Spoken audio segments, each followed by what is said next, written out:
Just a second. Okay, let me share. Okay, so first I am representing this simple function. The p is true. P is a prime function which returns true or false. So this is my prime function which gets an input as a positive integer and it returns whether it is a true or not, whether it is a prime number or not. Right now the next part is I will be defining this prime n function. So how I will define? So initially I will take a value of n.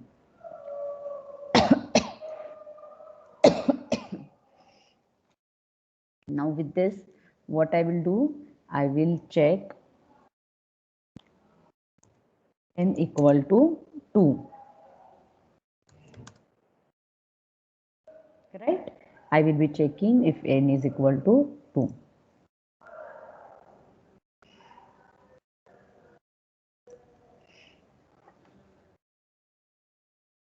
Right? I am checking n is equal to 2. So if it is equal to 2, then what is it? Can anybody tell me if n is equal to 2, then what we say? What is our conclusion? If n is equal to 2, where is my question mark?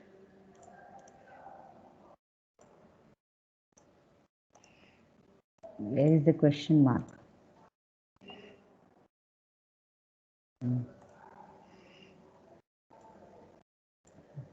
If it is equal to 2, if it is 2, if n is equal to 2, what is the case? Tell me. If n is equal to 2, then I say that it is a prime number, right? And if it is not equal to then 2, then what we will say? It is not, means we have to go ahead, right? We have to go ahead and do some other tests, right? So now suppose my n is equal to 2, I say yes. Then what is it? If n is equal to 2, yes, then what is it? Answer will be true. And prime का function हम define कर रहे हैं ना यहाँ पे. So what I will try say, answer is equal to true or t. This is what I have written here, true or false. Okay.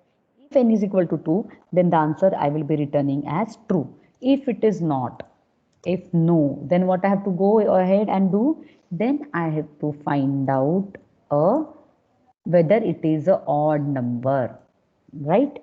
Whether it is a odd number. So I will be finding out if it is a odd number, right? So what I will say, odd of n. Here, is it clear to all of you till here? So I will be finding odd of n. If it is an odd number, again, if it is an odd number, what is the next condition if it is an odd number? Can you tell me what is the next condition if it is an odd number?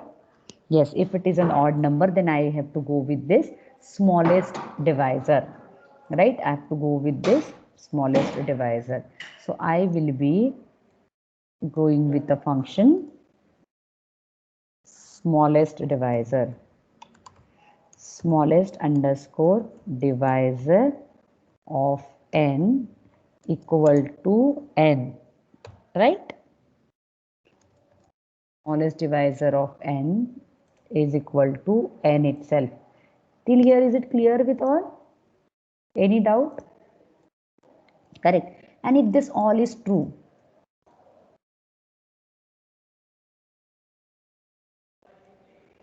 if the smallest divisor is of n is equal to n itself, then what will be the case? If it is equal to n, then the case is it will be a, see here, if it is yes, then what will be the return? Return will be answer true, correct? So this is how I'm defining this particular prime number, right? This is how I define a prime number. So here my input is positive integer, correct? Here my input is positive integer. So understood this, how to define this through a flow chart? This is how define it with the flow chart. Correct. Now I have to do the flow chart for this smallest divisor function. Correct. ये smallest divisor का function जो था, that time how I'm going to find it with the find divisor function. So we will be defining this find divisor function. Correct. We will be defining a find divisor function. So how are you going to do this find divisor function? So first I will be defining this. Let's so this will be my smallest underscore divisor function. So of n, which is equal to n.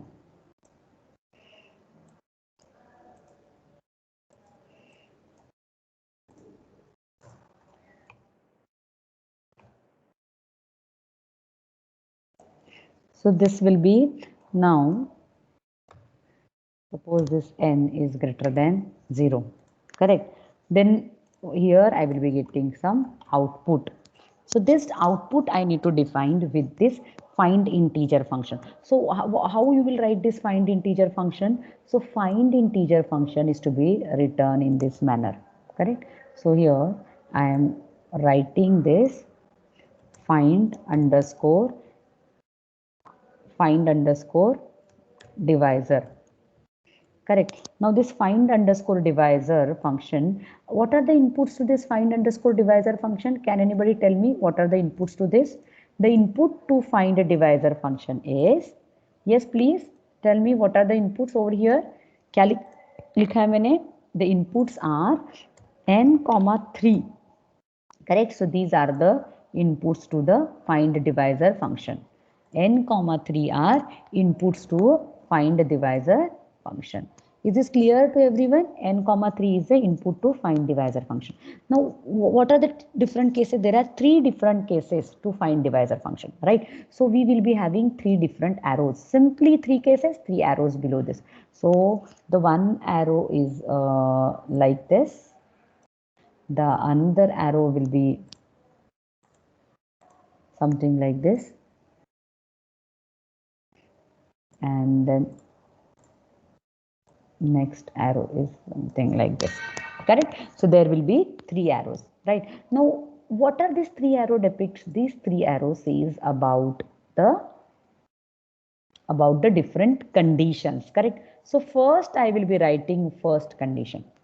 So now what is this condition? This condition says, say my TD square, that is my test divider square, is greater than n. Is this okay for all of you? First condition is test divisor square is greater than n. What the first condition says? Test divisor square is greater than n.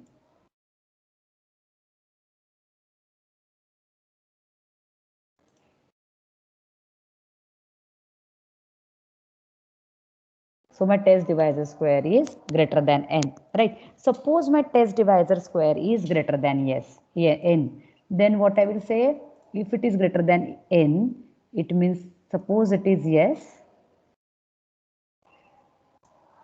Suppose this part is yes. Then what is my output? Tell me. What will be my output? So if my test divisor square is greater than n, what I return? I return n, and I say that the given number doesn't have any divisor other than the number itself. Correct? This is my first condition. All of you there with me? I hope all are there with me. If it is no, if it is going to be no, right? Then what I will have here? I will be having the next condition here. Now what is my next condition? I will explain you the next condition, right?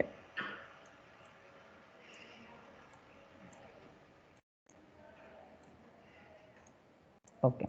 So here I have get my next condition. Now what is my next condition? The next condition is n mod td. Modulus है, कहाँ क्या कर रहे हैं हम लोग module में कि नंबर जो है that number we are dividing with test divisor, that से 191 mod 3 और 27 mod 5 और 51 mod 7 like this. If this n mod td is equal to 0, right? If n mod td is equal to 0, All of you there with me? N mod TD is equal to 0, right? What does it mean? Can anybody tell me what does it mean? Suppose it is true, then what is it?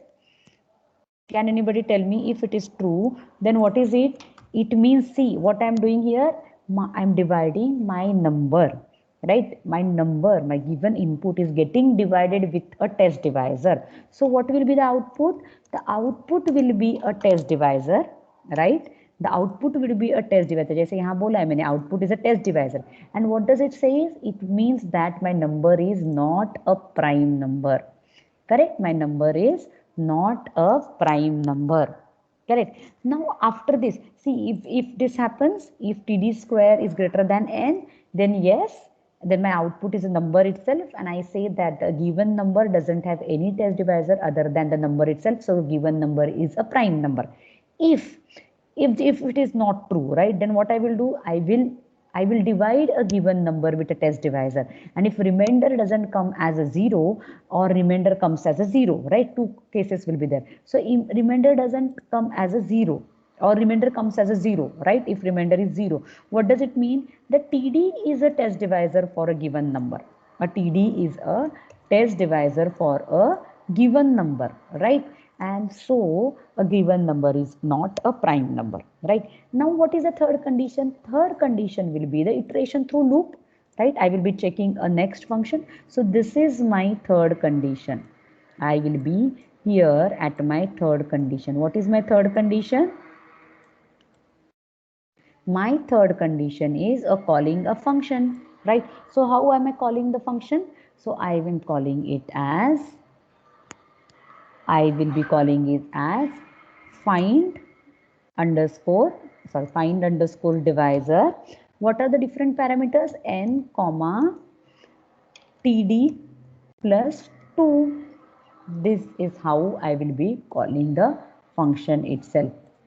Correct?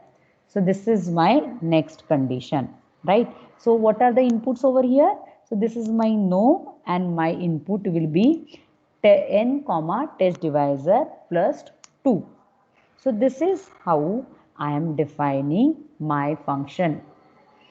Correct? This is how I am defining my find divisor function in a flowchart manner. Understood all of you how what I have done here?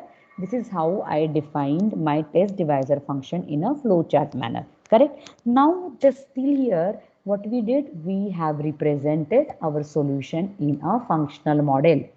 What we did initially we have received a problem statement. An outline of a solution to a given problem statement is stated in a simple language. Then we have seen the example of it. Then we have moved to define a given outline of a solution into a functional model. So we have started stating the solution through help of a functional model, then converting that solution again into the flowchart or a diagrammatic manner. Correct? And last part is representing a solution through a code. So we will need a program code for this. So my request to all the student is to write a program code in a C language for a given function. Correct? Write a code in a C language for a given function. So whole solution is given to you. So homework for all of you is to represent a given problem in a programming language construct using C language.